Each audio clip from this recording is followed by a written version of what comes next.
নমস্কাৰ মই দীক্ষিত শৰ্মা আপোনালোক সকলোকে যুক্তিযুদ্ধলৈ স্বাগতম জনাইছোঁ এটা নতুন ফৰ্মেট ইতিমধ্যে আপোনালোক সকলোৱে দেখা পাইছে সেই ফৰ্মেটত আমি আৰম্ভ কৰিছোঁ এটা ডিসকাশন আমি আৰম্ভ কৰিম কাজিয়া পেছাল নহয় ইতিমধ্যে আপোনালোকে 2-3টা এপিসোড আমাৰ দেখা পালে আমি কিছু বিষয়ত লৈ কথা পাতো আৰু সেই বিষয়ক লৈ তন্নকৈ যাতে আমি কথা পাতিব পাৰো তাৰ বাবে এই অনুষ্ঠানটো আয়োজন কৰিছোঁ মই দীক্ষিত শৰ্মাই পুনৰ আপোনালোকক স্বাগতম জনাইছোঁ কালি আমি এই বিষয়ত এইটো অনুষ্ঠান কৰিছিলোঁ কালি আমি কংগ্ৰেছৰ ৰাজনীতি অৰ্থাৎ ৰাহুল গান্ধীয়ে যিখিনি কথা কৈ আছিল সেই বিষয়ে কথা পাতিছিলোঁ আজি আমি বেলেগ এটা বিষয়ত কথা পাতিম আজি আমি কথা পাতিম আমেৰিকাৰ ওপৰত হয় বিগত দুটা দিন ধৰি যেতিয়াৰ পৰা ডোনাল্ড ট্ৰাম্পে নিজৰ শপত লৈছে আমেৰিকাক লৈ চৰ্চা হৈ আছে বিশ্বত আৰু বিশেষকৈ আমেৰিকাৰ ডোনাল্ড ট্ৰাম্পে শপত গ্ৰহণতকৈ বা নিজৰ কাৰ্যভাৰ লোৱাতকৈ ডোনাল্ড ট্ৰাম্পে যিখিনি সিদ্ধান্ত লৈছে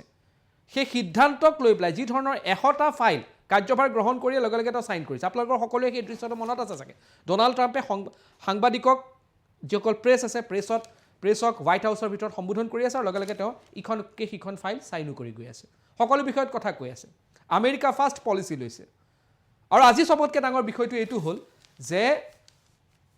ডোনাল্ড ট্ৰাম্প অহাৰ পাছত প্ৰায় 18,000 ভাৰতীয় তেওঁলোকক লৈ পেলাই এতিয়া আমেৰিকাত চিন্তা হৈছে বা সেই সকলক লৈ চিন্তা আৰম্ভ হৈছে কৈছে যে ডোনাল্ড ট্ৰাম্পে সিধাকে কৈছে যে আমেৰিকাত যিসকল ইলিগেলি আছে তেওঁলোকক পঠিয়াই দিয়া হ'ব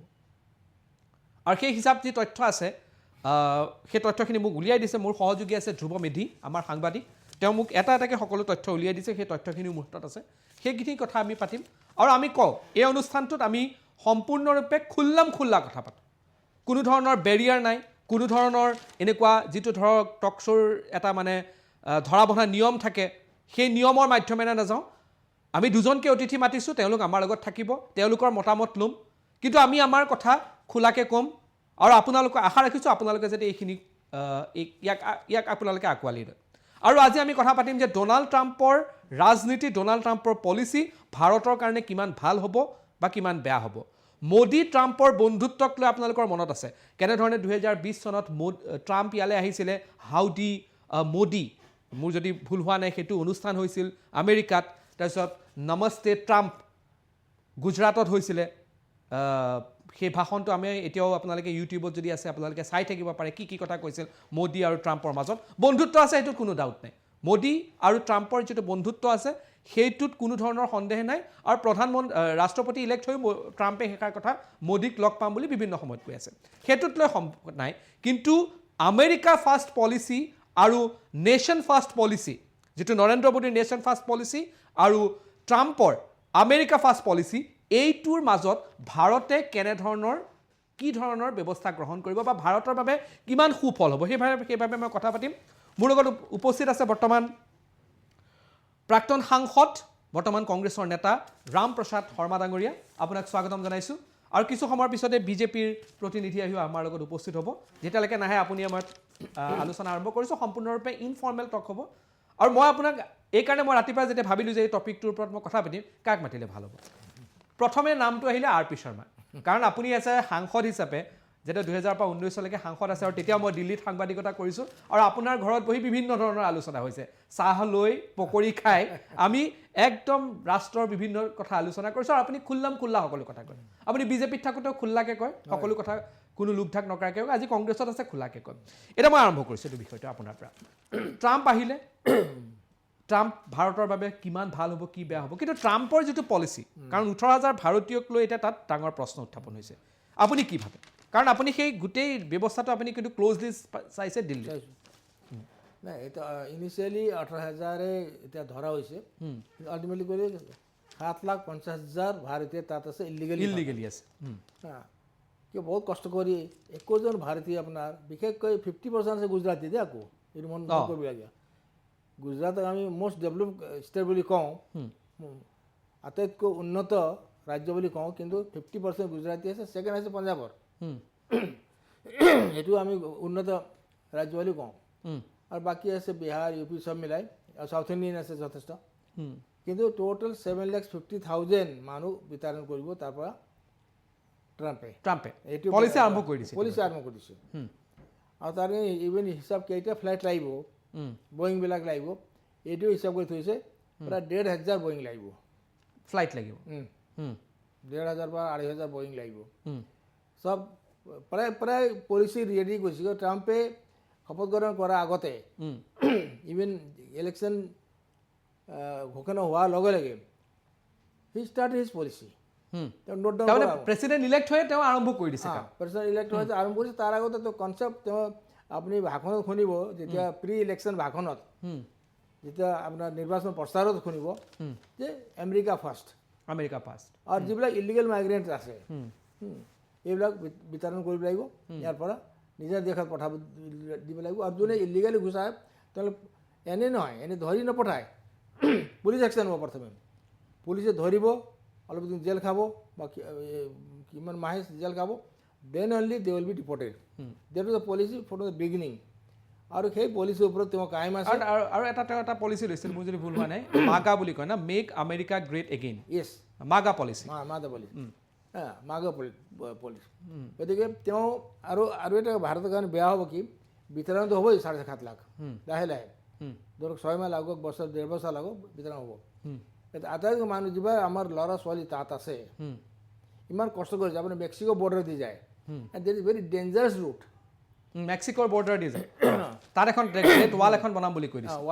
ৱালে নহয় তাত ইমাৰ্জেঞ্চি ডিক্লেয়াৰ কৰিলে অলৰেডি আৰু আৰ্মি প্লেচ কৰাব that is a main root কিন্তু ইমানেই ডেঞ্জাৰাছ ৰুট তাত জংঘল আছে খাই আছে মতলব সাগৰী আৰু জন্তুটো আছেই আৰু আপোনাৰ কি বৰফ পৰে আমাৰ যিমান মানুহ গৈছে মানে বহুত মানুহ তাত মৰিছে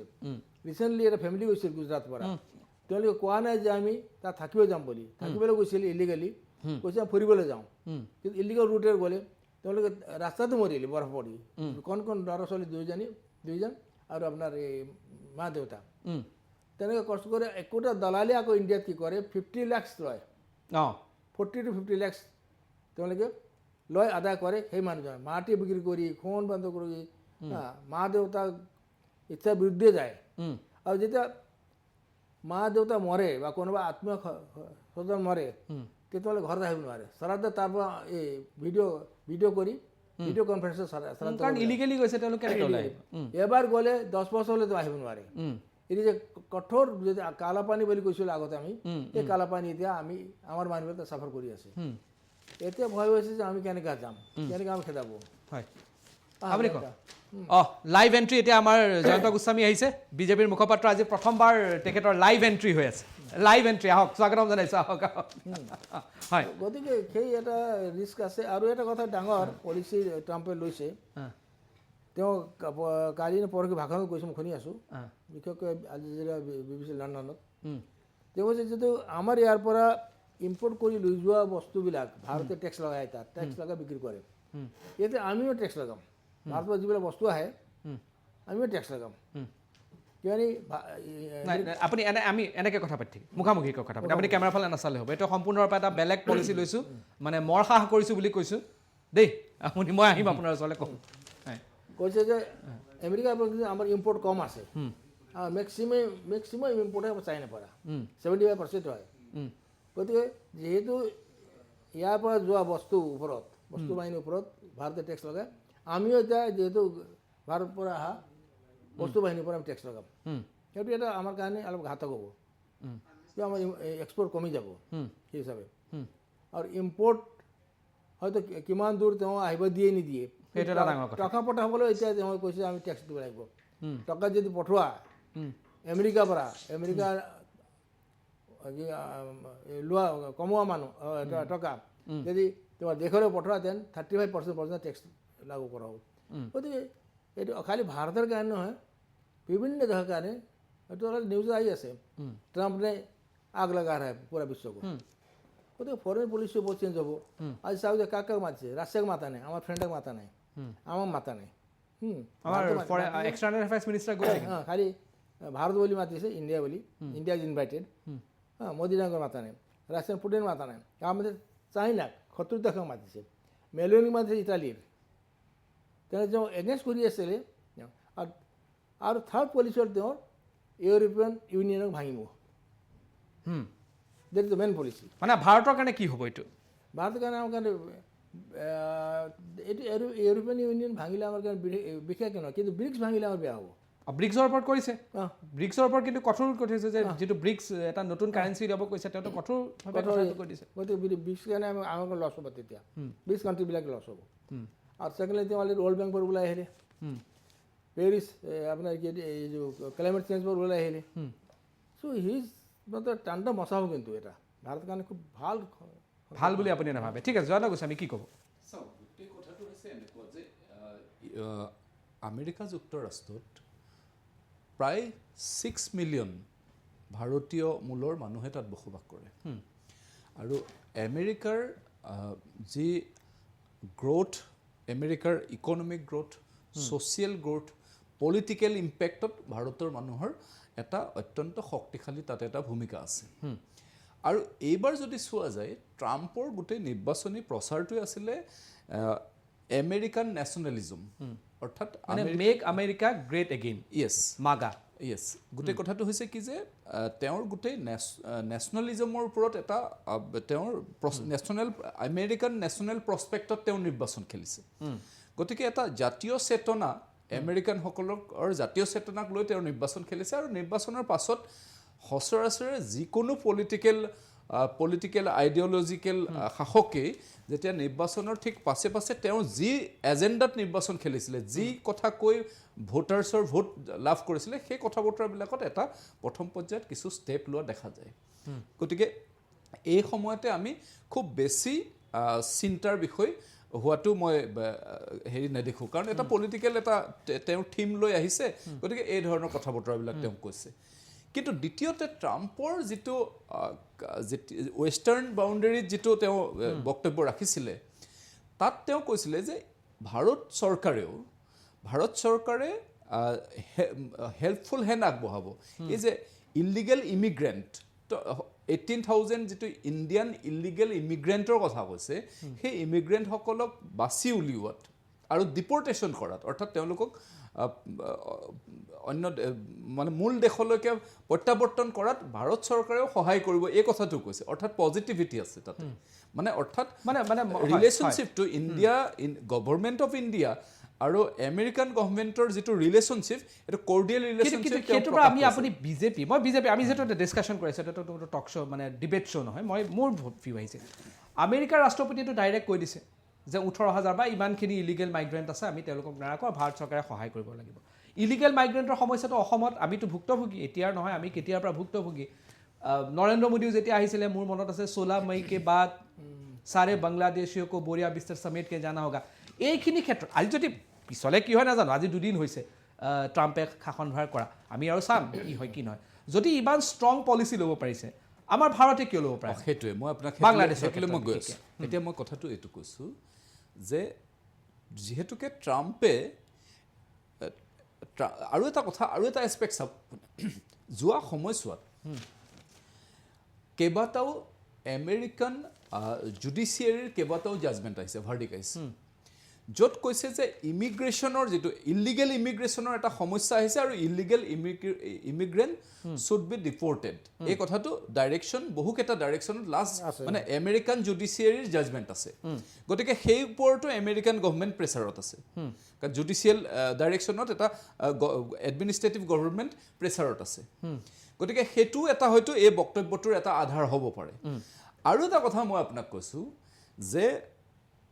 যিহেতুকে ইলিগেল ইমিগ্ৰেণ্টছ এই কথাটো আজি কেৱল মাত্ৰ আমেৰিকাৰ সমস্যা বা ভাৰতৰ সমস্যা নহয় this is the problem of entire gloves মানে এইটো গোটেই প্ৰায় ৰাষ্ট্ৰসমূহত আছে আটাইতকৈ ডাঙৰ কথা তেওঁলোকৰ যিটো ইলিগেল ইমিগ্ৰেণ্টছৰ যিটো পাৰ্টিচিপেশ্যন ইণ্ডিয়ান পাৰ্টিচিপেশ্যনটো মাত্ৰ 3% মাত্ৰ ইয়াৰ বিপৰীতে আপুনি যদি চাই পাকিস্তান বাংলাদেশ এই অঞ্চলবিলাকৰ বা চাউথাৰ্ণ আফ্ৰিকান কাণ্ট্ৰিজৰ ইমিগ্ৰেশ্যনৰ যিটো ফ'ৰ্চ এই ফ'ৰ্চটো আমেৰিকাত আমাতকৈ বহুত বেছি গতিকে সেইখিনিও এটা এছপেক্ট আছে এতিয়া ভাৰতৰ ক্ষেত্ৰত আপুনি যিটো প্ৰশ্ন কৰিছে যে হয় যোৱা সময়ছোৱা ভাৰত চৰকাৰে ইলিগেল ইমিগ্ৰেণ্টছৰ কাৰণে বা আনঅথৰাইজ ইলিগেল ইমিগ্ৰেশ্যনৰ প্ৰব্লেমটো অত্যন্ত কঠোৰ আৰু অত্যন্ত শক্তিশালী ৰূপত অৱতাৰণা কৰিছে কিন্তু ইণ্ডিয়ান এছপেক্টত এটা বেলেগ কথা আছে অৰিজিনেল যিটো আমি কওঁ যে আমাৰ অখণ্ড ভাৰত যিখিনি আমাৰ ইয়াতে ইমিগ্ৰেশ্যন হৈছে আমেৰিকাৰ ইমিগ্ৰেশ্যন মানে অৰিজিনেল আমেৰিকান ইমিগ্ৰেশ্যনটোত যিবিলাক ইমিগ্ৰেশ্যন কাণ্ট্ৰি আছে যিবিলাক জেগাৰ পৰা ইমিগ্ৰেশ্যন হৈছে তেওঁলোকৰ তালৈকে বিদেশী গৈছে সেইবিলাক মানে অৰিজিনেল আমেৰিকাৰ ভিতৰৰ বস্তু নাছিলে এইটো বাহিৰৰ পৰা গৈছে ইণ্ডিয়া আজি কিমান দূৰৰ পৰা গৈছে পাকিস্তানৰ পৰা গৈছে বাংলাদেশৰ পৰা গৈছে শ্ৰীলংকাৰ পৰা গৈছে নেপালৰ পৰা গৈছে সাউথ আফ্ৰিকাৰ পৰা গৈছে আমেৰিকাৰ চবৰ পৰা গৈছে কিন্তু ইণ্ডিয়ান ইমিগ্ৰেশ্যনটো আছিলে অৰিজিনেল ইণ্ডিয়াৰ পৰা আহিছে তাত এটা মানে তাত আমাৰ একেবাৰে ইয়াত চিনাক্তকৰণটো এটা ডাঙৰ সমস্যা কাৰণ আমি অৰিজিনেল যিটো মানে অখণ্ড ভাৰতৰ ভিতৰৰ অঞ্চল আজি বাংলাদেশে কওক পাকিস্তানকে কওক যে পাৰ্টিশ্যনৰ আগততো ইণ্ডিয়াই আছিলে গতিকে আমাৰ ইয়াত সমস্যাটো কি যে আমাৰ ইয়াত যিটো আপোনাৰ প্ৰথমতে ডিপৰ্টেশ্যন হ'বলৈ হ'লে প্ৰথমতে চিনাক্ত আইডেণ্টিফিকেশ্যন হ'ব লাগিব আমাৰ ইয়াত আইডেণ্টিফিকেশ্যন এটা ডাঙৰ প্ৰব্লেম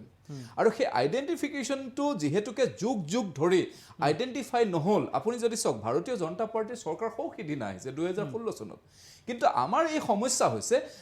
1800 শতিকাৰ সমস্যা 1900 শতিকাৰ প্ৰথমাৰ্ধৰ সমস্যা একবিংশ শতিকাত ইয়াতে ফুল ফ্লেজেড আহিছে গতিকে আমাৰ সমস্যাটো এটা হিষ্টৰিকেল সমস্যা গতিকে যিটো কঠোৰতা আজি আমেৰিকাত এটা চেণ্টেন্সে আপোনাক কঠোৰ নিচিনা লাগিছে কিন্তু ভাৰতবৰ্ষত যোৱা সময়ছোৱা বহুখিনি কাম হৈছে কিন্তু তথাপিতো আমি কামখিনিৰ যিটো ৰিজাল্ট অৰিয়েণ্টেশ্যন যি ধৰণে পাব লাগে সেইধৰণে পোৱা ঠিক আছে আৰু পিছৰ মাতাংগী আপুনি কি ভাবে আপোনাৰ অকণমান এই যিখিনি কথা তেওঁ ক'লে নাই এটা কথা মোক জয়ন্ত ডাঙৰীয়াক কাৰেকশ্যন কৰি দিছোঁ এইটো হ'ল 6 মিলিয়ন নাই আমাৰ তাত নাই 5 পইণ্ট হেৰি আছে নাই এইটো দাদা মই ডাটাটো আনিছোঁ দাদা মই ডাটাটো স্পেচিফিকেলি আনিছোঁ তাতে আজি 2021 যিটো চেঞ্চাছ এই চেঞ্চাছত তাতে আছে টোটেল 5.4 মিলিয়নছ 2021 মানে আছে ইয়াত মোৰ যিটো আছে টোটেল আছে 4,78,00,000 বাহিৰা মানুহ কোন চনৰ এইটো 2023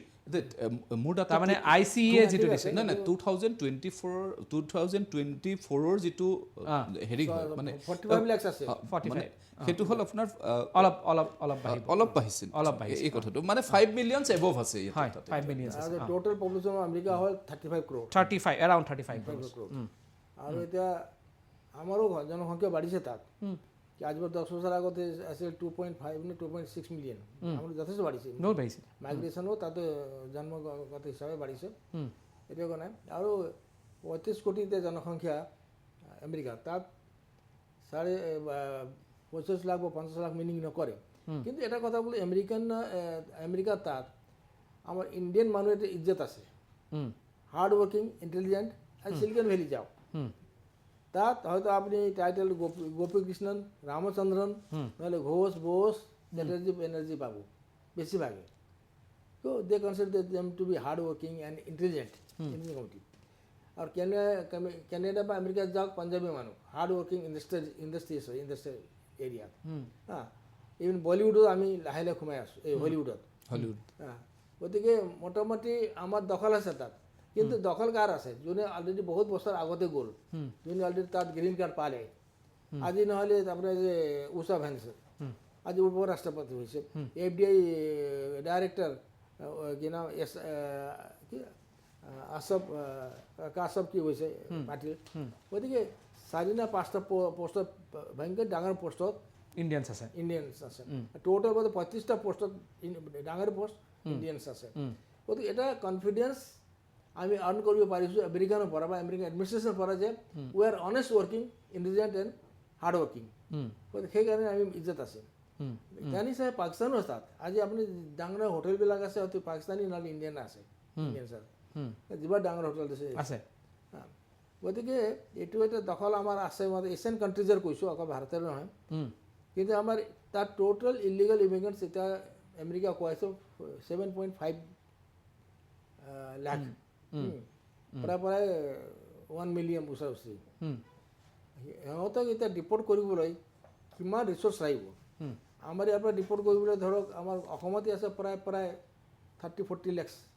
ইলিগেল ইমিগ্ৰেণ্ট বা যিটো NRCত আছিলে তাত 19 লাখৰ নাম ওলাইছে তাত বাৰু বহুতৰ নাম সোমাই আছে 19 লাখ ধৰক মানে 14-15 লাখ মান আছে বা তাত বাৰু বহুত অসমীয়া মানুহৰ নামো সোমাই গ'ল NRC এনেই বেছি আছে ইমান কম নহয় মানে যিটো আমাৰ যিটো NRC মতে যদি কয় 19 লাখ মানুহৰ নাম নাছিলে তাত 4-5 লাখ এনেকুৱা আছিল যি ভাৰতীয় হয় অৰিজিনেল ইনহেবিটেণ্ট হয় তেওঁলোকৰ নামো সোমাই গ'ল ডকুমেণ্ট নাথাকে কাৰণে আপুনি সেইটো ভিত্তিত যদি ধৰে তেতিয়াহ'লে 15 লাখ প্ৰাইচ মানে 1.5 মিলিয়ন বুলি আপুনি ধৰিব পাৰে 15 লাখ কিন্তু আমি আমাৰ যোনটো আমেৰিকাৰ ৰিচোৰ্চ আছে আমাৰ ডিফিকাল্টি ক'ত এতিয়া জয়ন্ত গোস্বামী কোৱাৰ দৰে হয় আমাৰ চেহেৰা পাতি খান পান খালি ধৰ্ম বেলেগ হ'ব পাৰে বাকী চব একে চ' আইডেণ্টিফিকেশ্যনৰ প্ৰব্লেম হয় প্ৰেক্টিকেল কথা যে বাস্তৱ কথা কৈছোঁ মই কোন গভৰ্ণমেণ্ট কোন পাৰ্টি এইটো নহয় বাস্তৱ যোনটো ইণ্ডিয়ান এটা হ'ল আইডেণ্টিফিকেশ্যন প্ৰগ্ৰাম একদম ক্লজেষ্ট বৰ্ডাৰ জাষ্ট ক্ৰছ আমেৰিকা যাবলৈ বহুত কষ্ট কৰি কিমান সাগৰ একদম আপোনাৰ ক'ত হৈ যাব লাগে দুনিয়া ঘূৰি ঘূৰি ইয়াতে জাষ্ট ক্ৰছ কৰিলে হ'ল BSF বা ফ'ৰ্চক মেনেজ কৰিলে হ'ল বহুত জানিতো অ'পেনে আছে ডাউকি যাওক অ'পেনে আছে বৰ্ডাৰ তাৰ পৰা আহি পাৰে আৰু ট্ৰেড এণ্ড কমাৰ্চৰো আমাৰ ট্ৰানজেকশ্যন আছে অ'পেনলি এতিয়া মই গৈছোঁ ইয়াত কি আপোনাৰ ত্ৰিপুৰা বজাৰৰ হাট আছে তাত বজাৰৰ হাট মানে বাংলাদেশী আহে কিনে লৈ নাই তাৰ মাজতে এটা কথা মই উল্লেখ কৰিব লাগিব দেই মই আজি প্ৰায় 10 দিনৰ আগত দিল্লীৰ পৰা যেতিয়া ৰিটাৰ্ণ কৰি আহিছিলোঁ ফ্লাইটৰ পৰা আমাৰ বেংগলৰ মই তললৈ চাইছোঁ একদম লাইট এসোপামান দেখিছোঁ এনেকুৱাকৈ ফেন্সিং তাৰমানে মই বোলো কি হয় তাৰপিছত মই মেপত চালোঁ তাৰমানে যেনেধৰণে আমি পাকিস্তানৰ বৰ্ডাৰটো আমি ওপৰৰ পৰা আপুনি ভিডিঅ'ৰ পৰা দেখিব আপুনি যেতিয়া আপুনি আমাৰ এই বাগডোগৰাৰ ওপৰেৰে যাব আপুনি তাৰমানে সেইটো কিন্তু আগতে মই দেখা নাছিলোঁ ফেন্সিং পুৰা হৈ গৈছে একদম লাইট দি আপুনি তাৰমানে মেপখন যেনেকৈ আছে বাংলাদেশ বৰ্ডাৰ কিন্তু তেনেকৈ ফেন্সিং হৈছে এটা কথা কি বাংলাদেশী যিবিলাক আহে ন বৰ ইণ্টেলিজেণ্ট হয় এইটো ফেন্সিং যিমানেই ডাঙৰ হওক যিমানেই ওখ হওক আপুনি জোলনা বনাই লয় গৰু পাৰ কৰি মানুহ পাৰ কৰে আৰু বাংলাদেশ তাৰমানে ফেন্সিং দিও লাভ নাই বোলে তাতকৈও কিবা ওপৰত দিব লাগিব তেওঁলোকে ইমানেই ইণ্টেলিজেণ্ট আপুনি আছে যোৱা বছৰ আপুনি যেতিয়া বানপানী হ'ল পুৰা খেত পথাৰ ডুবি গ'ল মেটেকৰ ওপৰত পথাৰ কৰি দিলে ধান খেতি কৰি দিলে এইটো বুদ্ধি আছে সেইকাৰণে এইটো ৱৰ্ল্ড ৱাইড আপোনাৰ বাংলাদেশী দখল আপোনাৰ গাৰ্মেণ্ট ইণ্ডাষ্ট্ৰি হওক বিভিন্ন ঠাইত হাৰ্ড লেবাৰ হওক দিল্লীত যিমান হস্পিটেল আছে চব ৱাৰ্ড ৱাইডবিলাক বাংলাদেশী নোৱাৰিব আপুনি তেওঁলোকে দিল্লীৰ মানুহখিনিয়ে ধৰিব নোৱাৰে আমি অসমীয়া মানুহখিনিয়ে গম পাই যাওঁ তেওঁলোকৰ কথা পাতিলে দিল্লী মানুহ মতলবো নাই নাই এতিয়া লাহে লাহে হৈছে এতিয়া তাৰমানে সংখ্যা যে বৃদ্ধি পাইছে আগতে ধৰিব পৰা নাছিলে আমি অসমীয়া মানুহখিনিয়ে দিল্লীত যেতিয়া আমি কথা পাতো গম পাই যাওঁ তেওঁলোকে বেংগলী বুলি ভাবে এটা বস্তু চাব যে বলিউডৰ জনপ্ৰিয় অভিনেতা সৈফ আলী খানক যেতিয়া আক্ৰমণ কৰিলে এতিয়া মানে আমাৰ এটা ডিজাইন হয় গোটেই কথাটো আপুনি আক্ৰমণ কোনে কৰিলে এজন বাংলাদেশী নাগৰিক কিন্তু আপুনি এটা কথা মোক কৰক যে টোটেল ছিকিউৰ্ড প্লেচত আছে মুম্বাইৰ নিচিনা জাগাত তাত আপোনাৰ সৈফ আলী খানৰ নিশ্চিতভাৱে প্ৰাইভেট ছিকিউৰিটিয়ে গিজগিজাই আছে সেই ওপৰৰ টপ ফ্ল'ৰত গৈ তেওঁৰ নিজৰ প্ৰাইভেট এৰিয়াত গৈ এজন বাংলাদেশীয়ে গৈ তাত তেওঁক চুৰিকাঘাত কৰিছে এইটোতো সাংঘাতিক কথা এতিয়া শুই থকা অৱস্থা এতিয়া আপুনি এটা কথা চাব আমাৰ নেৰেটিভটো কোনটো ছেট হৈছে আমাৰ এতিয়া নিউজত কি আহিছে যে সৈফ আলী খানৰ আক্ৰমণ এইটোহে হৈছে কিন্তু এই কথাটোতো হোৱা নাই যে বাংলাদেশী নাগৰিকে আক্ৰমণ কৰিছে এই কথাটো আচলতে আমাৰ কাৰণে অত্যন্ত চিন্তনীয় আৰু নেৰেটিভ বিল্ড আপ হোৱা ঘটনাটো হ'ল সেইটোহে যে এজন বাংলাদেশী নাগৰিকে আহি মুম্বাইৰ নিচিনা চহৰত আহি তাত চুৰিকাঘাত কৰিব পাৰিছে সেই এটা প্ৰটেক্টেড প্লেচত সেই কথাটোহে আলোচনাৰ বিষয় হ'ব লাগিছিলে নিউজৰ নেৰেটিভ হ'ব লাগিছিলে সেইটো কিন্তু আমাৰ হৈছে উল্টা যে সৈফ আলী খানক আক্ৰমণ কোনে আক্ৰমণ কৰিছে সেইটো হৈছে আমাৰ কাৰণে চিন্তনীয় বিষয় পুৰা নিউজৰ ভিডিঅ' চালোঁ মই সৈফ আলী খানক মাত্ৰ এই আগৰ পৰা গৈ লুকাই আছিলে কেতিয়া লুকাই আছিলে ৰাতি 2টাতে চিকিউৰিটি চব শুই যায় তেতিয়া গৈ এটেক কৰিছে ই হয়তো ক'ৰবাত লুকাই আছে বিল্ডিঙতে বেডৰুমত গৈ তামিল বোলে ল'ৰাৰ লগত শুই আছিলে 8 বছৰ 10 বছৰীয়া আৰু কাটিছে কেনেকুৱা ডক্টৰে যোন ট্ৰিটমেণ্ট কৰিছে ন প্ৰথমে গৈছে ডক্টৰে কৈছে is real hero film hero নাই ৰিয়েল হিৰো বডি বোলে কেনেকুৱা আৰু কাটিছে পুৰা এফালে পৰা কামিহাট পোৱা এনেকুৱা ফালি দিছে পুৰা ইয়াত ফালিছে আৰু পিছফালে য'ত মাৰিছে পুৰা ৰাজহাৰৰ ওচৰত ভাঙি গৈছে মাল্টিপল ইঞ্জুৰি তাতো মানুহজন তৈমূৰক লৈ ৰাতি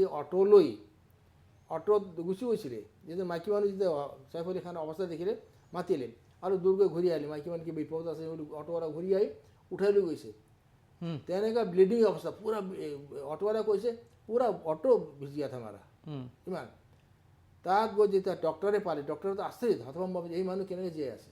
and how he could walk so' long and come in the auto ৰাতি কোনো নাই ড্ৰাইভাৰো মাতিলে আপোনাৰ 10 মিনিট দেৰি হ'ব চিকিউৰিটি মাতিলে 10 মিনিট দেৰি হ'ব হিমছেল্ফ ৱাক ৰবে অটোলৈ গুচি গ'ল গতিকে সেই আকৌ যোনে এটেক কৰিছে সি মল্লযুদ্ধ হয় যোদ্ধা আপোনাৰ ৰেচলাৰ বাংলাদেশ নামী ৰেচলাৰ কি কাৰণে এটেক কৰি আজিলৈ এই হোৱা নাই কিন্তু কিন্তু মানে এই যিবোৰ ঘটনা দিল্লী মুম্বাইত হৈ আছে মোৰ এটা অবজাৰভেশ্যন জয়ন্তৰ লগত অলপ মিল খাই মই এটা কথা কৈছোঁ গতিকে দে আৰ চ' ইণ্টেলিজেণ্ট সেই যে মানুহবোৰ লুকাই আছিলে কি মতলব আছিল কি নাই এইটো নাজানো আমি এইবোৰ উত্থাপিত হোৱা নাই কিন্তু ইণ্টেলিজেন্সটো চাওক আমি আছে মই ধুবুৰীত দেখিছোঁ নাৱত পুৰা ধান খেৰ আছে ওপৰত ভৰ্তি তাৰ তলত গৰু আছে 20টামান you can not check human migration is a historical এইটো born with men you can not check এইটো আমাৰ সমস্যা আছে আইডেণ্টিফিকেশ্যনটো আছেই ৰিচোৰ্চ লাগিব ন ইমান আজি 200টা ফৰেষ্ট ট্ৰাইবেল বনাইতো লাভ নহ'ল কিমান গ'ল 3000 4,000 5,000কে বেছি আমি পঠাব পৰা নাই আৰু হাইকোৰ্টত যায় হাইকোৰ্ট এপিলত খাৰিজ হৈ যায় কিন্তু এই বাংলাদেশীবিলাক কি মেটেলেৰে গঢ়া মই নাজানো ধৰিব নোৱাৰোঁ য'ত যায় তাৰ লগত এডজাষ্ট হৈ যাব পাৰে আপুনি চিৰিয়াছলি চাব মই মোৰ কিবা পৰিয়ালৰ সূত্ৰত মই মাজে মাজে ছিংগাপুৰ গৈ থাকিব লাগে তাত যিটো লিটিল ইণ্ডিয়াত মুস্তাফা শ্বপিং চেণ্টাৰ আছে তাৰ সন্মুখত যিখন লিটিল ইণ্ডিয়াৰ মাৰ্কেট তাত 90% বাংলাদেশী ক'ত এইটো ছিংগাপুৰৰ কথা কৈ আছোঁ তাত আপুনি 90% বাংলাদেশী আপুনি মাছ বিক্ৰী কৰি আছে বাংলাদেশী আপুনি তাত তাৰমানে আপুনি যদি খাবলৈ যায় এখন মই ৰেষ্টুৰেণ্টখনৰ নাম পাহৰিলোঁ মানে সেইখন বাংলাদেশী কাৰণ আপুনি আমাৰ মাছৰ সকলো আইটেম পাব মাটনৰ সকলো আইটেম আৰু ফেমাছ চব চলাই আছে বাংলাদেশী সেইটো কি কোৱালিটি আছে মই ধৰিব নোৱাৰিলোঁ আজিলৈকে গতিকে ট্ৰাম্পেও এইটো ফেচ কৰিব এইটো যেতিয়া ডিপৰ্টেশ্যন আহি যাব ৰিচোৰ্চ লাগিব হয়তো আমেৰিকাৰ ৰিচাৰ্চ আছে কিমান $1 মিলিয়ন অলৰেডি ফিক্স কৰিছিল কালি নিউজ আহিছে ৰিচোৰ্চ লাগিব যেনেকৈ মানে আপুনি ক'ব বিচাৰিছে যে ট্ৰাম্পৰ কাৰণে এটা ডাঙৰ চেলেঞ্জ হ'ব মানে অকল ঘোষণা কৰি দিলে কথাটো যে হৈ গ'ল নহয় ইণ্ডিয়ান গভৰ্ণমেণ্টৰ বাৰু কোপাৰেট কৰি ল'ব পাৰে 1.5 কোটি আছে আপোনাৰ ইলিগেল ইমিগ্ৰেণ্টছ ইন আমেৰিকা বেছি আছে আপুনি কিমান পাইছে যিটো আছে প্ৰায় 5 কোটি প্ৰায় 5 কোটি প্ৰায় 5 কোটি নাই 5 কোটিৰ ভিতৰত আপোনাৰ ইয়া আছে কি কয় ইলিগেল মাইগ্ৰেণ্ট আছে ইলিগেল মাইগ্ৰেণ্ট মানে চব দেশৰ মিলাই মিলি সব দেশৰ মিলাই ইণ্ডিয়ান অকল 18,000 কথা কৈছে এতিয়াতো 80,000 7,50,000 আছে টোটেল নাই ইণ্ডিয়ান 18,000 কথা কৈছে এতিয়া ইণ্ডিয়ান ইনিচিয়েলি 18,000 কৰিব আৰু বাকী কালিতো টোটেল দেখালে ন 7.5 লাখ আছে ইণ্ডিয়ান আছে 7.5 লাখ ইণ্ডিয়ান আছে ঠিক আছে 50% মই এতিয়া বিজেপিৰ ষ্টেণ্ডটো কি কৰিছোঁ বিজেপিৰ কাৰণেতো ক'ৰবাত নহয় ক'ৰবাত এটা চেলেঞ্জিং হ'ব কিন্তু নহয় গোটেই কথাটো কাৰণ বিৰোধীয়ে অলৰেডি প্ৰশ্ন কৰা আৰম্ভ কৰি নাই চাওক বিৰোধীয়ে প্ৰশ্ন কৰাটো এটা সুকীয়া কথা কিন্তু মূলত এটা বস্তু আছে যে আমাৰ যিটো ষ্টেণ্ড আমাৰ ষ্টেণ্ডটো হৈছে গোটেই কথাটোত আমাৰ ষ্টেণ্ডটো হৈছে এইটো যে ভাৰতীয় জনতা পাৰ্টীয়ে এটা কথা লক্ষ্য কৰে যে ভাৰতবৰ্ষৰ জনসাধাৰণ য'তেই যেনেকৈ বিপদত নপৰক লাগিলে চৰকাৰ অত্যন্ত সংবেদনশীল 1 নম্বৰ কথা 2 নম্বৰ কথা হৈছে কি যে যেতিয়া আপোনাৰ আমেৰিকাৰ ক্ষেত্ৰত যদি চোৱা যায় আমেৰিকাত আৰু ট্ৰাম্পৰ লগত নৰেন্দ্ৰ মোদী ডাঙৰীয়াৰ এটা সম্পৰ্ক ইয়াৰ পূৰ্বে ট্ৰাম্প 1ত এটা সুদৃঢ় সম্পৰ্ক আছিল সেইটোতো আমি আৰম্ভণিতে কৈছোঁ ট্ৰাম্পটো নিশ্চিতভাৱে আমাৰ এতিয়ালৈকে যিবিলাক খবৰ আহিছে তাৰ পৰা এটা কথা ওলাইছে যে তেওঁ প্ৰথম বিদেশ ভ্ৰমণে হ'ব হয়তো ইণ্ডিয়া ট্ৰাম্পৰ চাইনা ছাবচিকুৱেণ্টলি ইণ্ডিয়া ছেম ৰুটত আহিব তো গতিকে এটা হেৰি আছে তো তাৰপিছতে হৈছে কি যে যিহেতুকে এইটো এটা ইলেকশ্যনৰ পাছত আমি সদায় এটা দেখা পাওঁ যে যেতিয়া যিখিনি বক্তব্য ইলেকশ্যনৰ সভাবিলাকত দিছিলে সেই বক্তব্যবিলাকৰ যিখিনি কথা এই কথাবিলাকৰ ওপৰত এটা ইমিডিয়েটলি সিদ্ধান্তবিলাক বা ইমিডিয়েটলি ষ্টেটমেণ্টবিলাক সেই ধৰণে হয় এটা তেওঁ যিহেতুকে নেশ্যনেলিষ্ট মুভমেণ্ট এটা ক্ৰিয়েট কৰি পেলাই হেৰিলৈ আহিছে যেনেকৈ মোদীয়ে প্ৰথম 14ত আহিয়ে ক'লা ধনৰ ওপৰত SIT গঠন কৰিছে হয় আচ্ছা এটা কথাটো হৈছে কি যে কথাটো সেইটো আৰু দ্বিতীয় কথা হ'ল কি যে যিহেতুকে ভাৰতবৰ্ষৰ ইছ্যুটো এনেকুৱা হৈছে যে ভাৰতবৰ্ষৰ এটা কথা স্পষ্ট যে আমাৰ চৰকাৰ ভাৰতীয় মানুহৰ কাৰণে সদায় সংবেদনশীল আপুনি যদি সেই ইউক্ৰেইনত থকা ছাত্ৰ ছাত্ৰীয়ে হওক লাগিলে বাংলাদেশত থকা ভাৰতীয় মূলৰ হিন্দুসকলে হওক লাগিলে য'তেই নাথাকক ইটালীত ভাৰতীয় সমাজৰ ওপৰত আক্ৰমণ চলিলেও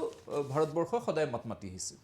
গতিকে আমেৰিকাতো যদি ভাৰতীয় মানুহৰ কিবা অন্যায় বা অবিচাৰ হয় নিশ্চিতভাৱে ভাৰত চৰকাৰে সন্মুখৰ পৰা নেতৃত্ব দিব নৰেন্দ্ৰ মোদী ডাঙৰীয়াই সন্মুখৰ পৰা নেতৃত্ব দিব গতিকে এই কথাটো খুব ক্লিয়াৰ তো এতিয়া আমাৰ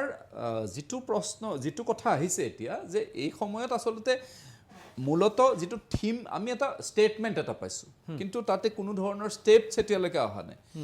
ৰাজনীতিটো পাছত হ'ব কিন্তু ভাৰতবৰ্ষৰ সমাজ ব্যৱস্থা ভাৰতবৰ্ষৰ সংস্কৃতি ভাৰতীয় মানুহৰ ছিকিউৰিটিটো প্ৰথম আচলতে আজি যদি কোনোবা বিৰোধীয়ে ভাবিছে যে ট্ৰাম্পৰ কথাটো ইন ফিউচাৰ এটা ভাৰতীয় মানুহৰ কাৰণে এটা আমেৰিকাত থকা ভাৰতীয় মানুহৰ কাৰণে এটা বিপদজনক স্থিতি হ'ব পাৰে বিৰোধীৰ স্থিতিটো হ'ব লাগে বৰ্তমান চৰকাৰক আহ্বান জনাব লাগে চৰকাৰৰ লগত একেলগে কাম কৰিব লাগে আজি বিৰোধীৰ দলপতিগৰাকীয়েও ভাৰতবৰ্ষক প্ৰতিনিধিত্ব কৰে যিটো সময়ত বাজপেয়ী ডাঙৰীয়াই আপুনি যদি চাই যে যিটো সময়ত বাজপেয়ী ডাঙৰীয়াই তেতিয়াৰ প্ৰধানমন্ত্ৰী পি.ভি. নৰসিংহ ৰাওক বিদেশ নীতিত নেতৃত্ব প্ৰদান কৰিছিল বাজপেয়ী ডাঙৰীয়াই আৰু ভাৰত ৰাষ্ট্ৰৰ বাহিৰত বহিৰাষ্ট্ৰত ভাৰতবৰ্ষৰ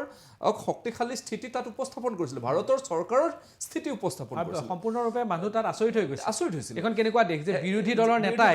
নিজৰ দেশৰ স্থান ৰাখিবলৈ জেনেভা কনভেনশ্যনত ক্লিয়াৰ কৰিছিল গতিকে আজিৰ বিৰোধীৰ স্থিতি হ'ব লাগে সেইটো যে এইটো এটা পজিটিভ ষ্ট্ৰাকচাৰত হ'ব লাগে এতিয়ালৈকে সিদ্ধান্ত ভাৰতবৰ্ষৰ কম হয় জয়ন্তৰ লগত এইটো কথা মতামত মোৰ নিমিলে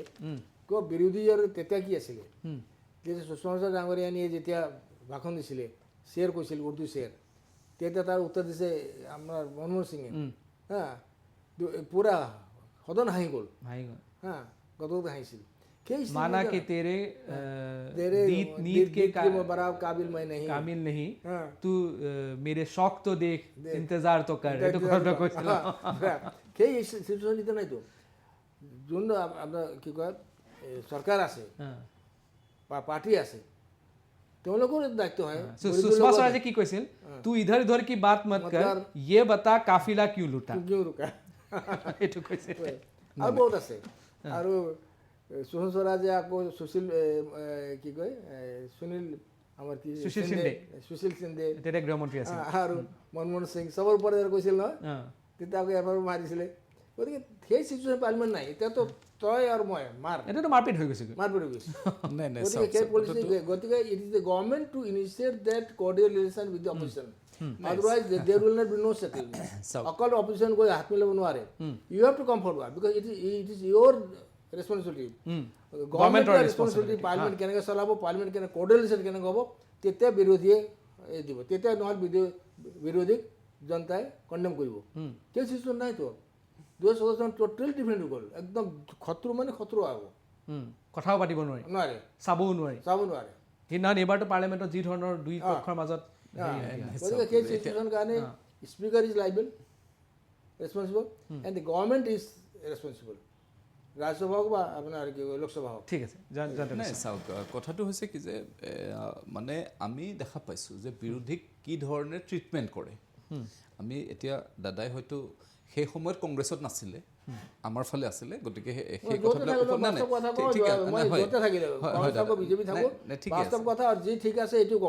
সেইটোৱে কৈছোঁ মই আপোনাক মনত পেলাই দিছোঁ দুটামান ঘটনা বিৰোধীৰ ওপৰত অত্যাচাৰ 1975ত ইমাৰ্জেঞ্চিৰ সময়ত আৰু তাতকৈ আৰু ডাঙৰ ভাৰতবৰ্ষত বা পৃথিৱীতে ক'তো হোৱা নাই য'ত 11,000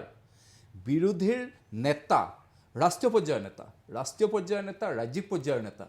11,000 বিৰোধী নেতাক জেললৈ প্ৰেৰণ কৰিছিল ইন্দিৰা গান্ধী ডাঙৰীয়া গতিকে সেই ধৰণৰ ঘটনা ভাৰতবৰ্ষত হৈছে সেই তেনেকুৱা ধৰণৰ সেই ইমাৰ্জেঞ্চি লাইক চিটুৱেশ্যনটো এতিয়া হোৱা নাই আৰু দ্বিতীয় কথা হৈছে কি যে আজিৰ নৰেন্দ্ৰ মোদী ডাঙৰীয়াৰ ক্লিয়াৰ ভিজন আৰু এটা প্ৰস্পেক্টিভ ক্লিয়াৰেশ্যনটো এইটোৱে যে ভাৰতবৰ্ষৰ প্ৰতিটো সিদ্ধান্তৰ ক্ষেত্ৰত নিশ্চিতভাৱে বিৰোধীৰ স্থিতি আৰু বিৰোধীৰ কথা বতৰাবিলাক নিশ্চিতভাৱে লৈছে সংসদীয় গণতান্ত্ৰিক প্ৰত্যেকটো কথাই গণতান্ত্ৰিকভাৱে কৰিছে এইখন চৰকাৰে কেতিয়াও এক্সেপ্ট কাশ্মীৰত ক্লিয়াৰ কৰি লৈছে যে ইলেকশ্যন কিমান দিনৰ ভিতৰত পাতিব কি চিটুৱেশ্যনত ৰাষ্ট্ৰপতি শাসন দিব লগা হ'ল কাশ্মীৰত এই গোটেই কথাটো ক্লিয়াৰ কৰাৰ পিছত এটা নতুন কাশ্মীৰ নিৰ্মাণ কৰিবৰ কাৰণে ৰাষ্ট্ৰপতি শাসন দিছে ক'তোতো ৰাষ্ট্ৰপতি শাসন দিয়া 365 ক'তো এম্পাৱাৰমেণ্ট কৰা নাই কেন্দ্ৰীয় চৰকাৰে গতিকে কংগ্ৰেছৰ দিনত 88 টাইমছ নিৰ্বাচিত চৰকাৰক সময়সীমাৰ পূৰ্বেই ভাঙি দিছিলে বহু উদাহৰণ আছে অসমত তাৰ উদাহৰণ প্ৰফুল্ল মহন্তৰ সাদা জাজমেন্ট নাই Number তাৰ one. পিছত ৰোৱা নাই নাই কোনো গভৰ্ণমেণ্টে কৰিব নোৱাৰে নাই unless is pass in the parliament নাই নাই ঠিকে আছে কিন্তু ঘটনাটো হ'ল কি যে কোৰ্টে ইণ্টাৰফেয়াৰ কৰিবলগীয়া হৈছে তো গতিকে সেই কথাবিলাক আহিছে কিন্তু এতিয়া আমাৰ কথাটো হৈছে কি যে আমেৰিকান যিটো ৰাষ্ট্ৰপতিৰ যিটো ষ্টেটমেণ্ট এই ষ্টেটমেণ্টটোত নিশ্চিতভাৱে ভাৰত চৰকাৰে অত্যন্ত সংবেদনশীল আৰু অত্যন্ত নিষ্ঠাৰে তাক চকু ৰাখিব আৰু ভাৰতীয় মানুহৰ কোনো অঞ্চলতে ভাৰতীয় মানুহৰ কেতিয়াও বিপদ কেতিয়াও হ'বলৈ নৰেন্দ্ৰ মোদী ডাঙৰীয়াই নিদিয়ে এইটো কোনো চৰকাৰে নিদিয়ে মানে কথাটো কংগ্ৰেছ হওক কালি CPM হওক যোনেই হওক বা AGP হওক কেন্দ্ৰত AGPও আহিব পাৰে নেকি বাপৰে এইটো দেখোন ডাঙৰ কথা দুইজন MP পৰা অন্ততঃ কিবা এটা হয় ন অতুল বৰাই কিন্তু ক'ৰবাত শুনি ভাল পাব দুইজন MP পৰা গৈ 85 হত যদি বিজেপি 303 লৈ গ'ল এতিয়াতো AGPৰ দুইটা আৰু কেনেবাকৈ হেৰিও লাগিব দেৱেগৌড়াৰ নিচিনা লটাৰীও লাগি যাব পাৰে তেতিয়াও হৈ যাব পাৰে ওৱান মেনো হৈ যাব পাৰে গতিকে যোনে হওক ভাৰতীয় সুৰক্ষা আৰু আপোনাৰ কি ৱেলফেয়াৰ প্ৰত্যেক গভৰ্ণমেণ্টে চায় নট অনলি বিজেপি গভৰ্ণমেণ্ট এইটো নতুন আদৰ্শ বা নতুন নীতি নহয় এইটো কোৱা টান কিন্তু পাৰস্পৰিক সম্বন্ধ এটা কোঅপাৰেটিভ পলিটিক্স যোনটো আপোনাৰ আছিলে 2013-14 চনলৈ সেইটো এতিয়া নাই সেইটো নাই ঠিক আছে মই এটা আৰ্পিতা আপোনাক এটা ডাঙৰ প্ৰশ্ন সুধিব মানে এটা আপোনাৰ ব্যক্তিগত প্ৰশ্ন সুধিব বিচাৰিছোঁ আপুনি RSS কৰিলে আপুনি বিজেপি কৰিলে আপুনি বিজেপিৰ পৰা সাংসদ হ'লে এতিয়া আপুনি যোৱা প্ৰায় 5 বছৰ হ'ল আপুনি এতিয়া কংগ্ৰেছ কৰি আছে কি পাৰ্থক্য কি দেখুৱা ক'ত সুখী বেছি আপুনি নাই সুখী শুনক আপুনি য'তে এড্ৰেছ কৰিব পাৰে তাতে সুখী হয় আপনি সাগৰত থাকিলে খাতিব পাৰে তাতো সুখী আপুনি ব্ৰহ্মপুত্ৰ নদী থাকিলেও খাতিব পাৰে আপুনি নিজৰতে যে সৰু মাছ খাতিব পাৰে তাতো সুখী it depends on you how you আপুনি অকণমান ডিপ্ল'মেটিক আনচাৰ দি আছে কিন্তু হয় ডিপ্ল'মেটিক লাইফে তেনেকুৱা you have to go with the situation and the circumstances যি পৰিস্থিতি আছে পৰিস্থিতি আপুনি মিল খাবই লাগিব হয় আমিতো জন্তু নহয় আমি মানুহ হয় ইণ্টেলিজেণ্ট এনিমেল হয় গতিকে there also' I was happy here also' I am happy মানে কাম কৰিবলৈ সুবিধা ক'ত বেছি পাইছে সুবিধা একচুৱেলি শুনক তাত সংগত যেতিয়া আছিলোঁ তেতিয়া সুবিধা বেছি আছিলে বিজেপিত কৰি বিজেপিৰ পৰা আহি তাৰপৰা অলপ ডিক্টেটৰশ্বিপত আছে কেইজনমান লিডাৰৰ কাৰণে কিন্তু ইয়াত অ'পেন আছে ইয়াত দিগদাৰ নাই দিগদাৰ নাই কি ক'ব আপুনি এতিয়া মই বিষয়টো বেলেগ তথাপি এনেই কমেণ্ট এটা লৈ লৈছোঁ মই ভাবোঁ যে RP দাই খুব মনৰ পৰা হৃদয়ৰ পৰা কথাটো নাই কোৱা সেইকাৰণে নাই কোৱা মই আপোনাক এইটো কাৰণে কৈছোঁ যে এইটো কওঁ বাস্তৱ কওঁ এইটো গোটেই অসমৰ ৰাইজে জানে মানে কোনোদিন লুকাই নকওঁ মই এইকাৰণে কৈছোঁ ঠিক আছে আপুনি হেৰি আচলতে ভাৰতীয় জনতা পাৰ্টীত RP দাহঁত যিটো পৰিক্ৰমা কৰি আহিছে আৰু ভাৰতীয় জনতা পাৰ্টীত যিটো পৰিক্ৰমা কৰিছে আজিৰ তাৰিখত RP দাহঁত হৈছে ভাৰতীয় জনতা পাৰ্টীৰ একোজন সংৰক্ষক যাক মানে হেৰি বুলি কোৱা যায় যে মানে যি মানে এই আদৰ্শটো সংৰক্ষণ কৰি ৰাখিছে RP দাহঁতৰ পজিশ্যনটো ভাৰতীয় জনতা পাৰ্টীত থকা অৱস্থাত সেইটো আছিলে যে সংৰক্ষক মানে আমাৰ যিটো আদৰ্শ সেই আদৰ্শটো সংৰক্ষণ কৰি থকা ব্যক্তি তো আৰু সেই সংৰক্ষকসকলেই হৈছে ভাৰতীয় জনতা পাৰ্টীৰ নতুন কাৰ্যকৰ্তা নতুন উৰ্জাৰ কাৰণে প্ৰেৰণাৰ স্ৰোত গতিকে ভাৰতীয় জনতা পাৰ্টী সেইটো এটা ফেমিলি অৰিয়েণ্টেড কিন্তু এতিয়া RP দাই কি কৰিবলগীয়া আছে কষ্ট পাইছে মই জানো কেলে কষ্ট পাইছে যে ইয়াতে কি হৈছে RP দাই চিন্তা কৰিবলগীয়া হৈছে যে ইয়াতে ব্লু ব্লাড ক'ত আছে সেই কথাটো চিন্তা কৰি আছে আজি ৰাহুল গান্ধী ইয়াত আপুনি নাপায় চালে আপুনি ইয়াত নাপায় ব্লু ব্লাড ইয়াতে নাপায় বিজেপিত কোনো পদ মই লোৱা নাছিলোঁ চেক্ৰেটাৰী পদ লোৱা নাছিলোঁ অকল আপোনাৰ ষ্টেট কমিটি এক্সিকিউটিভ মেম্বাৰ আছিলোঁ কোনো পদ লোৱা নাছিলোঁ ইয়াত ভাইচ প্ৰেচিডেণ্ট হৈ আৰু চিনিয়ৰ স্প'ক্স পাৰ্চন হৈ যিমানে কাম কৰি আছোঁ ঘূৰি আছোঁ এইটো ঠিক আছে জয়ন্ত দা কওক নাই নাই মই কেলে কৈছোঁ যে কংগ্ৰেছত আপুনি দাদাই চকীখন এনেকৈ ঘূৰাই লওক আচ্ছা দাদাই কংগ্ৰেছত কোনটো অসুবিধা পাব অসুবিধা পাইছে অলৰেডি এটা হেৰি পাইছে কেলে মই কৈছোঁ যে মানে হেৰিটো মানুহৰ মানে এটা হেৰি গম পোৱা যায় নহয় যে এতিয়া আপুনি তেখেতে আৰ পি দাই কৈ আছে নাই পোৱা আপুনি কৈছে নাই নাই আপুনি পাবই লাগিব নহয়, এনেকুৱা ধৰণৰ হৈ আছে দাদাই কৈছে নাই নাই আপুনি পাইছে আপুনি পাবই লাগিব সাইকোলজিষ্ট হৈ গ'ল মানে গোটেই কথাটো কি যে মানে গোটেই কথাটো এনেকুৱা যে আজি ধৰক কি হৈছে যে ভাৰতীয় জনতা পাৰ্টিত মূলভূত ব্লু ব্লাডৰ কথাটো নাহে আজি যদি আৰ পি দাই জানিব আৰ পি দাই ভালকৈ জানে শৈশৱৰ পৰা দেখিছে দিলীপ শইকীয়া ডাঙৰীয়া আমাৰ একেবাৰে কোনো ধৰণৰ সাংঘাতিক প্ৰফাইল নথকা এটা পৰিয়ালৰ পৰা অহা ব্যক্তি কোনো ধৰণৰ মানে চিৰি নথকাকৈ মানে জখলা নথকাকৈ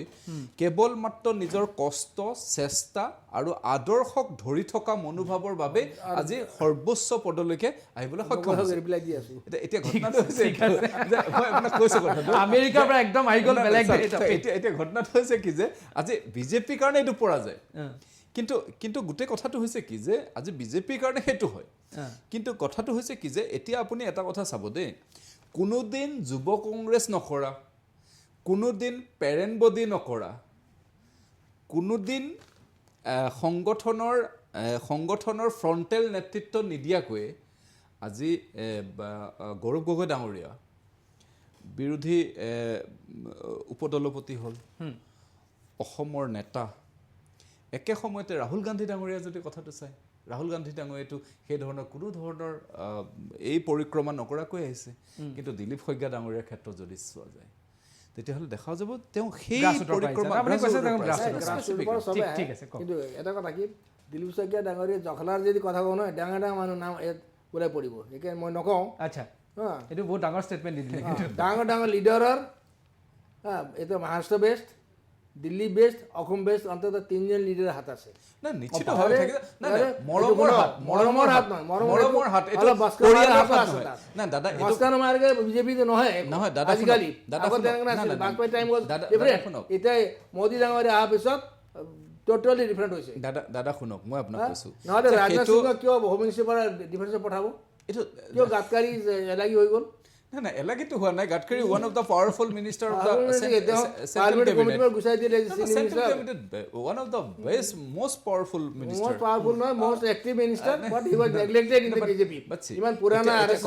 কথাটো হৈছে আজি সেইটোৱে আজি চাওক মই আপোনাক কৈছোঁ নাই মানে আজি কথাটো এনেকুৱা যে দিলীপ শইকীয়া ডাঙৰীয়াৰ পৰিয়ালগত ৰিলেশ্যনশ্বিপ নাই তেওঁৰ কষ্ট তেওঁৰ একাগ্ৰতা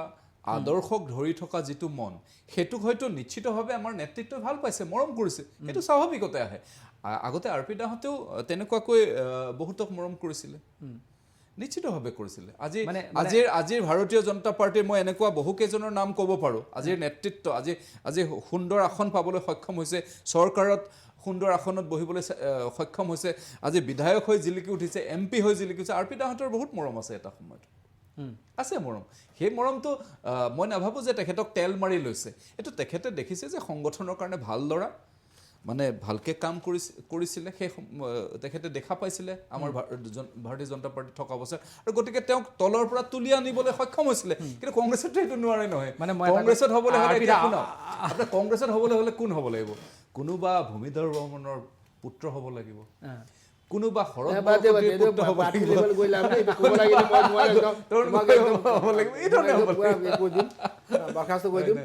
নকওঁ ভিতৰৰ কথা বিজেপি মই কৰি আছোতো সেইকাৰণে আপুনি বেছি জানে আৰু আপুনি মানে মই এটা কথা সঁচাকৈ মই এটা কনফেছ কৰিব বিচাৰিছোঁ তাৰমানে আৰ পি শৰ্মা ৰামপ্ৰসাদ শৰ্মা নামটো যিহেতু আপুনি MP আছিলে তেতিয়া আপোনাক সদায় লগ পাই থাকোঁ মোৰ দিল্লীত সাংবাদিকতা কৰিছে এইকেইটা সময়ত মই লগ পাই থাকোঁ এই যেতিয়া আপোনাৰ নামটো এতিয়া মই লিখাব লওঁ ডেজিগনেশ্যনটো মোৰ বিজেপি নেতা বুলি আহে কিন্তু অথচ নহয় কংগ্ৰেছ হ'ল এতিয়ালৈকে মানে সেইটোতো হয় সেই বস্তুটো অহা নাই আৰ পি দাক মই আজিও আহ্বান জনাম যে তেওঁ গৈছে ঠিক আছে দুদিন মানে কংগ্ৰেছ মানে লাইভ শ্ব'ত আপুনি দি দিছে নাই আজি তেওঁ পুনৰ মূল খুঁটিলৈ ঘূৰি আহিব লাগে মূল আদৰ্শলৈ ঘূৰি আহিব লাগে মই মূল বিষয়লৈ যাম বহিব জানিলে চবেই মূল খুঁটি নাই ঠিক আছে এতিয়া মই এটা ক্লজিং ৰিমাৰ্ক লওঁ আমেৰিকাৰ পলিচি আপুনি ভাবে ভাৰতৰ কাৰণে এতিয়া ভাল হ'ব ট্ৰাম্প আহি গ'ল মোদী না, খুব ভাল ট্ৰাম্পৰ হ'ব। আপুনি নাভাবে কিয় আপোনাৰ ট্ৰেড এণ্ড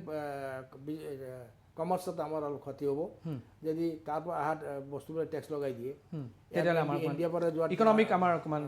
ইকনমিক হ'বই আৰু ট্ৰাম্পৰ কোনো ঠিক নাই কেতিয়া পটকৈ এটা ডিচিশ্যন লৈ ল'ব নে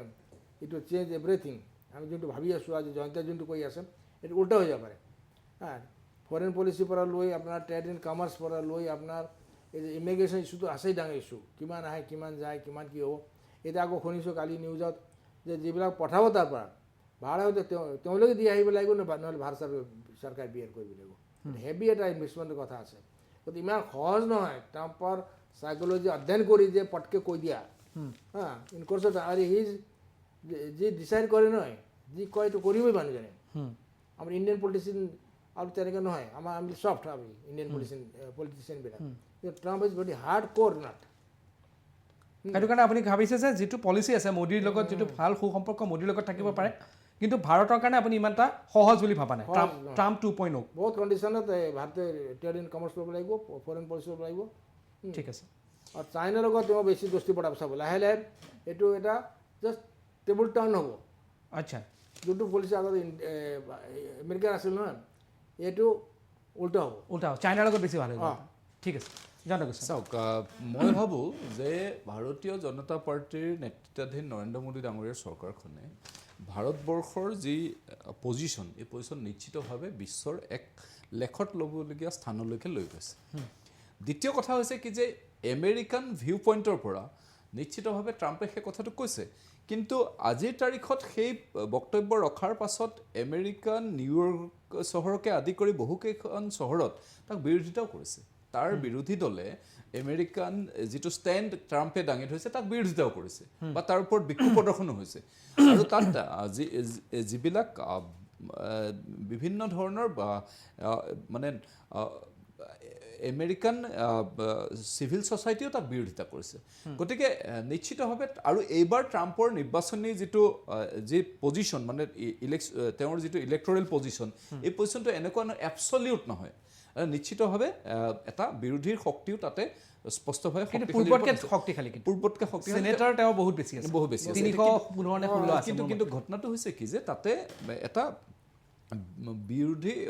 ইতিমধ্যে এই ষ্টেটমেণ্টছবিলাক আমেৰিকান যিহেতুকে এটা চাইণ্টিফিকেল ছ'চাইটি গতিকে এই ধৰণৰ কথা বতৰাবিলাকত নিশ্চিতভাৱে তাত অপ'জ হোৱাৰ সম্ভাৱনা আছে আৰু ইণ্ডিয়ান ছ'চাইটিয়ে তাত এটা শক্তিশালী লবি তাত প্ৰস্তুত কৰিবলৈ সক্ষম হৈছে ইতিমধ্যে ইউ এছ এত এটা শক্তিশালী লবি প্ৰস্তুত কৰিবলৈ সক্ষম হৈছে আৰু ভাৰতৰ চৰকাৰে কেতিয়াও ভাৰতীয় মানুহ পৃথিৱীৰ বিশ্বৰ যিকোনোতে থাকক লাগিলে তাক কেতিয়াও কোনো ধৰণৰ অন্যায় হ'ব নিদিয়ে এইটো স্পষ্ট কথা চৰকাৰৰ স্পষ্ট নীতি ঠিক আছে কিবা ক'ব মানে আপোনাৰ চাওক এতিয়া যোনটো ট্ৰেড এণ্ড কমাৰ্চৰ কথা ক'লোঁ যিবিলাক ইণ্ডিয়ান মানুহবিলাকে পজিশ্যন দিছে দে কেনট গ' against the American policy fix policy আছে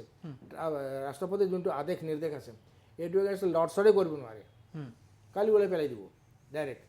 ট্ৰাম্প বাইডেন বা ওবামাতকৈ বহুত হাৰ্ড হয় গতিকে উই কেনট চে আমি ক'ব নোৱাৰোঁ যে যিহেতু আমি ইণ্ডিয়ান মানুহবিলাকে পজিশ্যন দিছে তেওঁ মেৰিট চাই দিছে মেৰিট আছে এইটো চাইছে এনেই দিয়া নাই এনেই বক্সা নাই ভাৰতৰ মানুহ বুলি এনেই গল্ডেন বা চিলভাৰ প্লেটত দিয়া নাই গতিকে এইটো যোনটো তেওঁৰ ডিচিশ্যন আৰু সেই ডিচিশ্যনৰ ওপৰতে সেই বক্তব্যৰ ওপৰতে তেওঁ ইলেকশ্যন জিকি আহিছে আৰু হায়েষ্ট আমাৰ চেনেটৰ লৈ আহিছে গতিকে he is very safe position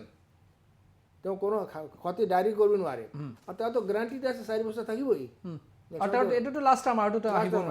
নোৱাৰে গতিকে 4 বছৰৰ ভিতৰত তেওঁ উত্তৰ পত্ৰ বহুতখিনি কৰি থৈ যাব আৰু আপুনি ভাবিছে অহাৰ লগে লগে যদি ৱৰ্ল্ড বেংকৰ উদ্যোগ কৰিব পাৰে পেৰিছ ক্লাইমেট চেঞ্জ কনভেনশ্যন উদ্যোগ কৰিব পাৰে সেই মানুহ কেনেকৈ হাৰ্ড কৰিব চিন্তা কৰিব এইটো চি হ'ব দেখা পোৱা যাব ধন্যবাদ জনাইছোঁ জয়ন্ত গোস্বামী ধন্যবাদ জনাইছোঁ ৰামপ্ৰসাদ শৰ্মা ডাঙৰীয়া কথা পাতিলোঁ আমেৰিকাৰ কি ধৰণৰ পলিচি হয় সেয়া নিশ্চিতভাৱে লক্ষণীয় হ'ব কিন্তু এই অনুষ্ঠানটো আপোনালোকে কেনেকুৱা পাইছে আমাক জনাব যদি আপোনালোকে এনেকুৱা ধৰণৰ ডিবেট শ্ব' এনেকুৱা ধৰণৰ টক শ্ব' বিচাৰে আমি আকৌ কৰি যাম এই মুহূৰ্তত যুক্তিযুদ্ধৰ এই অনুষ্ঠানৰ পৰা মই দীক্ষিত শৰ্মাই বিদায় লৈছোঁ ধন্যবাদ নমস্কাৰ